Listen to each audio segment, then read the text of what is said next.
Student welcome to my channel. बेटा आज हम करेंगे क्लास 7th की साइंस की वर्कशीट नंबर 17 जो आपकी डेट 27 नवंबर की है। चलिए स्टार्ट करते हैं। Neutralisation in everyday life. Neutralisation क्या होता है एवरीडे लाइफ में? चलिए, have you ever suffered by acidity cause due to overeating? कभी कभी आपने सुना होगा ना, बोलते हैं एसिडिटी हो गई है, बहुत खा लिया आज मैंने। You can also discuss it your family member. It is very painful condition that is cause due to excessive release of acid in our stomach. क्या होता है, कभी कभी पेट में बहुत दर्द होने लग जाता है, तो ये किस वजह से होता है? हमारा जो स्टमक होता है उसमें बहुत ज़्यादा एसिड आपको पता है ना, एच जो होता है आपका, वो एसिड बहुत ज़्यादा रिलीज हो जाता है, जिसकी वजह से हम कहते हैं कि एसिडिटी हो रही है। Acid. Let us think what cause burning sensation on ant sitting. These all are due to either some kind of acid or base. ठीक है, चलिए इंडाइजेशन के बारे में पढ़ते हैं पहले। In stomach contain HCl, hydrochloric acid. It help us to digest food, but too much of acid the stomach cause indigestion. Ant sitting क्या होता है? The sitting of an ant contain formic acid when an ant bites, यानी कि कोई भी चींटी जब आपको काट लेती है उसमें क्या होता है? फॉर्मिक एसिड होता है। It inject the acidic liquid into the skin, फिर उस लिक्विड को हमारे स्किन में आ जाता है वो। It cause burning in the skin, फिर हमें स्किन पे क्या खुजली होने लगती है ना, जलन होने लगती है जब चींटी काट लेती है। Soil condition, excessive use of chemical fertilisation make the soil acidic. क्या होता है, खेतों में हम ज़्यादा उसके लिए क्या करते हैं, बहुत ज़्यादा फर्टिलाइज़र यूज़ करते हैं, जिसकी वजह से क्या होता है, बहुत ज़्यादा एसिड हो जाता है सॉइल के अंदर। Plants do not grow well when the soil is either too acidic और बेसिक। यहाँ तो बहुत ज़्यादा बेसिक हो गई मिट्टी तो भी पौधे नहीं उग पाएंगे, और एसिडिक हो जाएगी बहुत ज़्यादा तो भी नहीं उग पाएंगे। बैलेंस्ड होना चाहिए, ठीक है।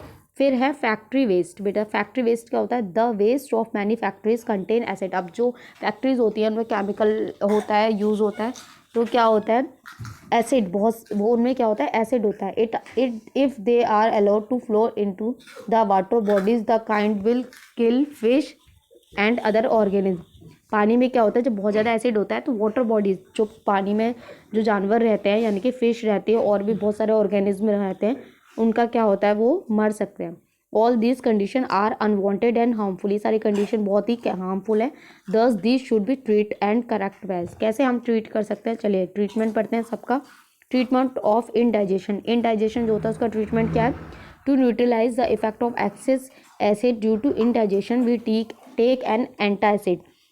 क्या होता है, एसिड जब ज़्यादा बढ़ जाता है तो हम एंटासिड लेते हैं। And antacid is a mild base. ये क्या होता है, एक बेस होता है, such as milk of magnesia which contain magnesium hydroxide. उसको लेने से क्या होता है, हमारा जो एसिड होता है वो बैलेंस हो जाता है बॉडी में।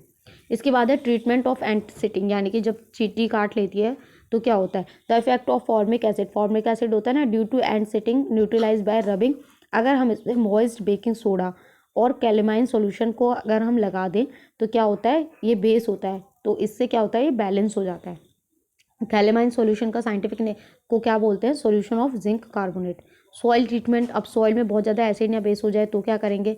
अगर एसिड हो है सॉइल में बहुत ज़्यादा तो हम उसमें क्या करेंगे, क्विक लाइम यानी कि कैल्शियम ऑक्साइड और स्लेक लाइम वाटर मिलाएंगे, ठीक है, तो वो क्या होगा, बैलेंस हो जाएगा। अगर हमारी सॉइल बहुत बेसिक है तो क्या करेंगे, ऑर्गेनिक मैटर ऐड करेंगे। ऑर्गेनिक मैटर रिलीज्ड एसिड, उसमें एसिड होता है which neutralise the basic nature of the soil, ठीक है। न्यूट्रलाइज करने का मतलब होता है वही बैलेंस्ड, यानी कि बहुत ज़्यादा एसिड है तो हमने उसमें बेस मिला दिया तो उसको न्यूट्रलाइज कर देगा। अगर बेस है तो एसिड मिला दिया, उसको न्यूट्रलाइज कर देगा। Treatment of factory waste. और फैक्ट्री वेस्ट से एसिड निकलता है। Factory waste are neutralise by adding basic substance before releasing in water, यानी कि जो वाटर में हम जो फैक्ट्री वेस्ट है वो फेंकते हैं, उसमें एसिड होता है, उससे पहले हम उसमें ऐड कर देंगे बेसिक सब्सटेंसेस ताकि वो न्यूट्रलाइज हो जाए, इक्वल हो जाए, ठीक है। चलिए क्वेश्चन देखते हैं। What is indigestion? तो फर्स्ट में आप क्या है, यहाँ से पूरा लिखेंगे, ठीक है, first.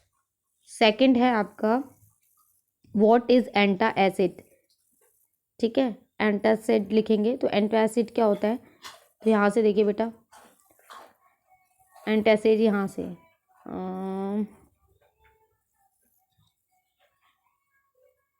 decided to neutralize the effect of, यहाँ से to neutralize the effect of excessive acid due to indigestion we take an antacid। आप यहाँ से लिखिएगा, an antacid is a mild base such as milk of magnesium which contain magnesium hydroxide। ये आपका हो जाएगा सेकंड का आंसर, ठीक है। थर्ड है dash and dash are use to neutralise ant sitting. Ant sitting करने के लिए क्या क्या यूज़ होता है, तो थर्ड का आंसर आएगा मॉइस्ट बेकिंग सोडा, आप ब्रैकेट वाला भी लिख सकते हैं, और कैलेमाइन सॉल्यूशन यानी कि सॉल्यूशन ऑफ जिंक कार्बोनेट, ये आपका थर्ड का आंसर हो जाएगा। या तो आप मॉइस्ट बेकिंग सोडा ये ब्लैक वाला लिखिएगा, या फिर आप अगर साइंस के साइंटिफिक के टर्म में लिखना चाहते हैं तो आप ये ब्रैकेट वाला आंसर लिखिएगा। थर्ड में दोनों फिल इन द ब्लैंक्स में ये आ जाएगा। फोर्थ है how can you treat basic soil, basic soil को कैसे ट्रीट करेंगे, है ना। अगर बेसिक है तो आप यहाँ से फोर्थ का आंसर लिखेंगे, if the soil is basic organic matter is added to it, organic matter release acid which neutralise the basic nature of soil, ये आपके फोर्थ का आंसर हो जाएगा। ठीक है, तो यहाँ आपकी वर्कशीट कंप्लीट होते हैं। आई होप आपको अच्छे से समझ में आई हो। तो प्लीज़ चैनल को लाइक करें, सब्सक्राइब करें, कमेंट करें, फ्रेंड्स के साथ शेयर ज़रूर करें। Thank you.